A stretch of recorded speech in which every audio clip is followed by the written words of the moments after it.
All right, welcome to RSG Live here on Real Sports Guys Network. Please go to realsportsguys.com and RSG Live, Real Sports Guy Time, and Real Sports Guys on all social media platforms. We getting here. This is our Badger preview. Carl and I, we've been doing it for the past couple of years. Been watching the program. And last year we had a chance to watch Coach Fickell in his first year and respond. And so, if you're going to be following us, we're going to be, in addition to some of our national work, you might see us on one mic. And please check us out when we have Darnell. Darnell's coaching tonight, trying to get that first victory tonight. So he's doing his thing. But Carl and I will be, either doing a preview or reflecting on the games as we track and monitor what's happening with the Badgers on our way down. So this is kind of our preview show before they open up tomorrow night against Western Michigan, the Broncos, and just to talk about what we talk about, what we think about in terms of the program and where it's going to be here in year two. Fickell's had to go out. He did a lot of work in terms of recruiting. I mean, put a recruiting class, but he's also brought some players in via the portal, and so there's a lot going on. Obviously. They are in a position where, they're going to be, starting a seasoned quarterback in Tyler Van Dyke. And so that, one of the things that was a real, it's been an issue for a while is finding finding that consistency and finding a leader in that quarterback position. But Carl, I want to maybe start out with you, as we think about the season, as we're here on the eve, what are some of the keys that you see to them, things that that they need to be doing here in year two as in financial things in terms of getting the kind of outcomes I think Coach Fickell is desiring? Yeah, I think the big thing with Wisconsin last year was what their identity is on offense. The Longo air raid experiment, let's just keep it real, it was not a success, except for probably the last game, ironically, which they lost at LSU, where LSU had sat a lot of players. So you look at a stat, and I saw that old school Wisconsin football basically seized the day last year. Wisconsin was 7-0 when they ran the ball 35 times or more. They were 0-6 when they ran the ball less. So, the wide receiver core, Will Pauling, and also see Williams are struggling. I think that they're running, they're going to miss Braylon Allen, but I think really they have to get with Tyler Van Dyke. We talked about he's got to be the Tyler Van Dyke of a couple of years ago, not the Tyler Van Dyke of last year that had 12 interceptions, 19 touchdowns, and basically had to run out of South Beach to come here, Coral Gables to come here to Wisconsin. So it's really establishing that. And then the defense, great secondary with Hallman and Waller, but the other levels are suspect. And so you had a kid for William Mary, edge rusher that should be an impact player, Jack Thompson inside. But the main thing is that Wisconsin's got to establish identity is a key thing, and I think that's going to be the part of the season. What Wisconsin team this is going to be, and can the air raid be successful in this year two of Fickell's regime? Yeah, and talking about it, I've been tracking some of the conversations, and even with their offensive coordinator, Longo, is it? I want to make sure I got it. Yeah, really good coach. I mean, I've had a chance to talk to him a little bit, and he would tell you, in terms of their the balance between run and pass, over the years, it hasn't been much different. That they are balanced running and pass. I think what you've hit on is sometimes we pay attention to balance or not balance. It's about effectiveness, and I think one of the things that I talked about a couple things I thought were important in establishing when you're trying to build a program. Camp Randall has to be an advantage, meaning this year you've got to make people pay when they come see you. It don't matter who they are, Alabama, Oregon, whatever. When you come to Camp Randall, you got to. This is a place you got to come. So you got to establish that home is a very difficult place to be. Part of being able to do that is you got to be physical up front. And so they do have, on their offensive line, they got numbers of veterans. I think they're only starting like one sophomore The rest are like juniors and seniors or transfers. So Yeah, they got Nelson, Huber. Yeah, yeah. they got veterans They on got the so up lines, but front. They got continuity. They're in the system. They can be physical. Now you got Chaz. Can Chaz? They got a loaded running back locker room, but it's going to be led by Chaz. Chaz is going. Part of it is that Chaz can run between the tackles and he can catch out the backfield. And then if you can build in, support around him in terms of that work and how they spread out, those duties amongst, the other running backs are going to be part of it. They got Walker, who probably going to be, yeah, the transfer, yeah. yeah, transfer, giving them a little bit of more time in there. So, but they got to be able to establish that line of scrimmage because I think that is where Van Dyke is going to have some success because he can get it down the field, and then can they stretch the field? So they get it down the field? Can Anthony and some of these cats be able to extend and stretch it down the field? And the third thing I think in that offense is the way in which when you're trying to build a quarterback's confidence in any offense, if you're going to use them, is the tight end. And I think one of the things that most frustrated me, I think even towards the end of the Paul Chris era, is that we had Ferguson, who was an amazing athlete, who in my mind was I felt like was a second team, 13 All American. Like he was that type of player and proven out in the pros. And he was not, he was underutilized. And I think with Mm-hmm. a quarterback like this, particularly playing in Madison, Wisconsin, as you get into October and November, in this kind of spread space, to the extent they can get that tight end working, I think is going to be it. But they got to be able to establish that. Defensively, they got to be able to pressure. They Mm-hmm. got to be able to pressure, and I think that's part of their thing. They're playing. With the was it the 3-3-5, and Mm-hmm. they've got to be able to establish something on the line of scrimmage, and I think that's going to be a key for them in being able to do it. They got Pius, right? Um, Mm-hmm. uh, Yeah, Pies, so these transfer of William Mary. Yeah. yeah, who's supposed to be able to get some pressure. I think they got what is the Lowry as Yeah. well. And Mm-hmm. so some of those guys have to be able to, if we think about it, think about this, Hammer. And people used to laugh at me, but you remember when Darnell got on me when I was talking about Wisconsin being a linebacker U? Mm-hmm. Look how many of them outside linebackers and linebackers are in the pros. You got two on Love the them. Steelers who are going to be Yep. killing it this year, Yep. Yep. and Burbank and and and yeah. those edge rushers, right, and those Mm-hmm. linebackers and linemen. And think about the interior linemen. Even with the Steelers, you got Benton, who is showing up and showing out Mm-hmm. as well. We got one more cat over there, Louderman, Mm-hmm. who was played Yeah, with as a lot of milk. Yeah. so th- to me, you got it. You have one of the best defensive coordinators in the country. Everybody says Tressel.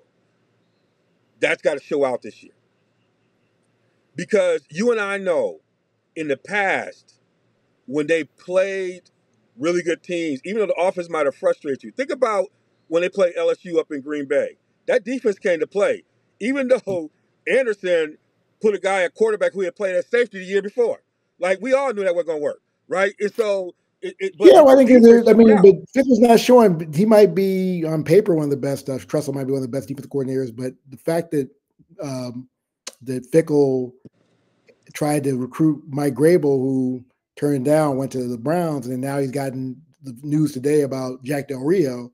That doesn't tell me he's that kind. This is a guy that came from the defensive side of the ball. So I don't think again, he's talking. He's not saying anything about Tressel being in trouble, but anytime I see a coach in, a coach in waiting, or kind of what happened with Pat Shermer last year with Colorado sitting on the sidelines and takes Carl, let over. me ask you a question.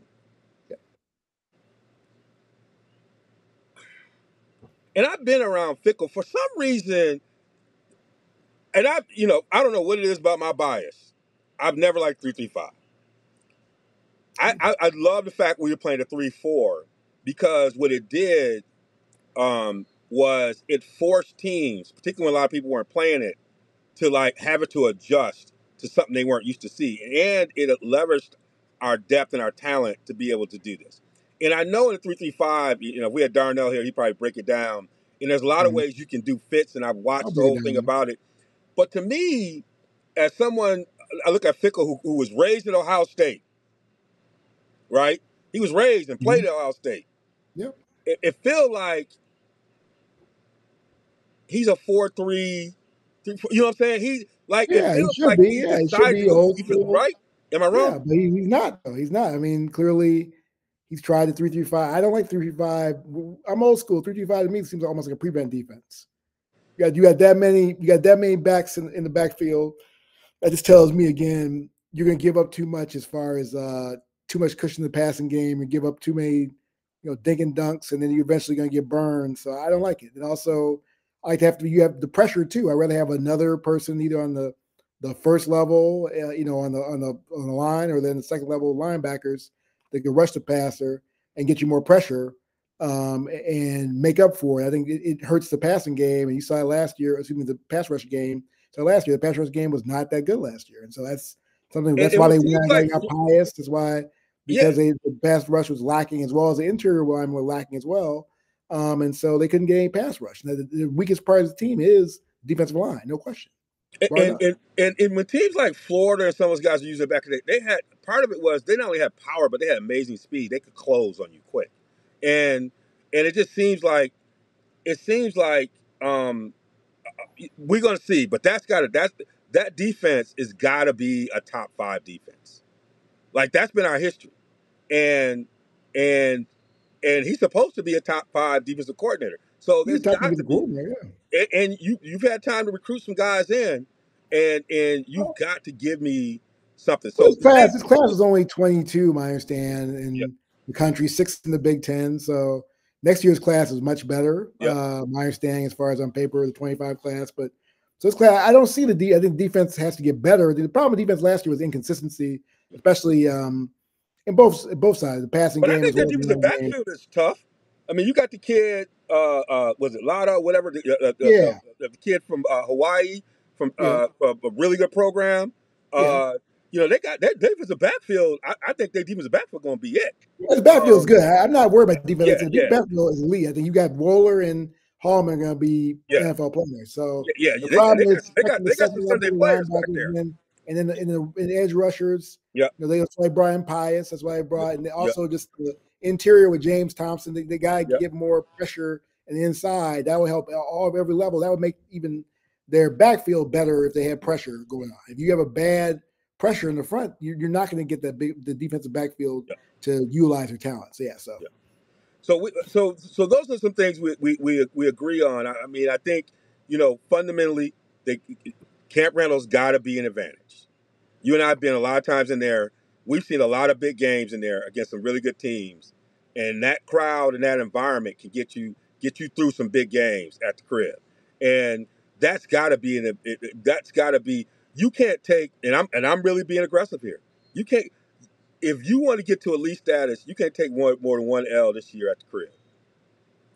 Now, Hammer, you and I have been sat over these last 3 years, and we walked out of that building with a lot of sad. I mean, we with some tough ones. When I knew, the AD over there was not very happy. You and I knew that. We walked out of there like, man. I mean, on some Saturdays where we're supposed to be having some big time celebrations, and they didn't look good. That is got to become a tough place to play. Yeah, but they got a tough schedule, though. The one thing about this Big Ten, we talked about this last year, is that last year was opportunity to shine with this, with this Big Ten, and this new Big Ten is just frightening. It's second to SEC, definitely. You got you got Bama at home, you got Penn State at Penn State. home, you got Oregon at home. So those are tough games, man. So that's something where other games must be won, but those are going to be the toughest games to schedule. So you talk about only one L of the crib, that's going to be hard to do. But if they do only get one L of the crib, it's going to be a successful season where they get up, maybe double digits. But I think that, most prognosticators have them 7-8 wins. I think they'll probably win eight wins. That's 8-4 probably right now. And the only way they really get to the 9-10 route is they got to have elite play from Tyler Van Dyke. They've got to make up for Braylon Allen being in the pros, and Ches Malusa's got to come back. And the receivers of Bryson Green, Williams, and Pauling have to get better, get more separation. You talked about because one thing that Van Dyke's shown last year, he shows a poor habits as far as not taking care of the football, and that's going to be unacceptable with the Badgers. Yeah, and I think I have a feeling offensively they're gonna make something happen. My biggest concern, and I think this tells me that Coach Fickell understood this concern because they spent more time on pass this year. One thing you and I said we set up there is they got to tackle. They Yeah, didn't look like they didn't look like a Badger team. The one thing you could always tell about the Badgers, even in the years they were struggling, that last year when Chris got fired and they had to struggle, that team still trying to tackle. They still hit you. And tackling was poor last year, no question. The tackling was yeah, poor. It seemed like so I think their offense is going to give them something. My biggest question is are they going to flow to the ball and tackle? And if they show that they can get to the ball and make it, if they get back to being one of the top 10, in that top 10 against rushing defense, and they make you get in them third and longs, Camp Randall gets like when you get that third long. You know what I'm saying? When they get you that, it's about to get down. That is where now I got the liquor flowing too. Now I got the liquor flowing. it's gonna be a little bit different up in there. That thing gonna be shaking at the beginning of the fourth quarter. You and I are gonna be like, oh no, it's coming down. And so I'm looking forward to that. We know they're not gonna. They play the Broncos. We expect them to be able to beat Western Michigan. They better, bro. They will. They've got to me. They will. They better. Yeah. They should be in their depth by the third quarter. Yeah. We should be seeing that they sent out that that 2 depth chart thing. They should be in 3. Yeah, they should be in the third. The part we didn't see. Third string right now. If the second string, if the first string's still in there, we got problems. The first string's still in there, we got problems. It's like Colorado experiencing. We got problems, Houston. It's some things going on. So we'll keep an eye on this, y'all. Y'all here there? Y'all hanging out here with on RSG Live here on the road. We're gonna be in Camp Randall for the opening game against the Broncos. Hammer and I are probably about right. We think they're gonna be in I think the 8-4. I think it's so tough right now. I think they're gonna get some wins. They're gonna get an upset over a ranked team, but then they're gonna have some challenges on the road that might slip. And I think but I think part of that 8-4 is that they're gonna really hold serve at home. They're gonna go. They're gonna hold off to, maybe 1 loss at the crib, 2 losses. That's how they got to do it because the road games are gonna be too tough, and they got some tough home games. But I think they're gonna find a way to make it hard in Camp Randall because that's the first stage you got to do if you're gonna go to the next level. And to be truthful, this team is so veteran. This team is, and when you think about it in the Big Ten, this is a pretty veteran team compared to a lot of the teams they're going to be playing. This is a team that's got to give you something because you got a lot of players who got time on. They play some snaps. Next year they're going to have to retool because they got to go back. They got to hope this recruiting class and everything get up. So this is where you got a veteran squad. They got to take advantage of this. So I'm with you on the 8-4. I'm not quite sure how it's going to fall out, but I got a feeling because of some of the things they did in the preseason. I like the fact they took everybody away and went to Platteville. There's some things he was trying to do to build. No distractions. No distractions. Yeah, and do some things. Nothing bound distraction in Platteville. Yeah, that's what I'm saying. To kind of set the tone and the energy feel right. And like you said, the fact that he brought Del Rio in, there's some things he recognized early on that he's not going to get caught by surprise. You see what I'm saying? Like I said, and he tried to bring in Vrabel. So he first tried to go get Vrabel, then he went to Del Rio. That tells you where his mind's at. His mind's at. So he is. He's a defensive guy too. Yes, defensive guy, right? Elite defensive coordinator. Yeah, right. And so he is. Everybody's on notice. I love that Coach Fickell. Everybody's on notice. He ain't quite like Prime, but he like everybody on notice on this one. We here for something else. So we'll check in with y'all after we have a chance to check the Broncos out. Please check us out online. You'll be able to see me at RSG at D Wils on all platforms. Hammer, where can they find you? Man, Carl B. Hampton. At Carl B. Hampton, Carl Bernard Hampton, Carl Hampton. You know where to find us. And Instagram, we'll be TikTok, doing some in-game updates. Twitter. Yep. Oh no, Yep. we're Hammer, right we'll be Hammer. out there. We'll be doing some in-game updates. Y'all be able to catch us, and then you can always follow at Real Sports. We'll be doing some updates on that in-game, and then we'll adjust after we see what this first game looks like. Hammer, I'm looking forward to it. Let's get Yeah, ready. Let's have fun again. We're gonna sit next to each other, bumping each other in the shoulder, looking down, going. Hopefully, we ain't shaking our head a lot. Hopefully, we smiling and thinking, they gotta look be like they got it positive, man. together. Gotta be positive thinking. All right. Until we see y'all on the next side. Thank you for checking us out on Real Sports Guys here on RSG Live, Badger Preview. We'll see you on the other side.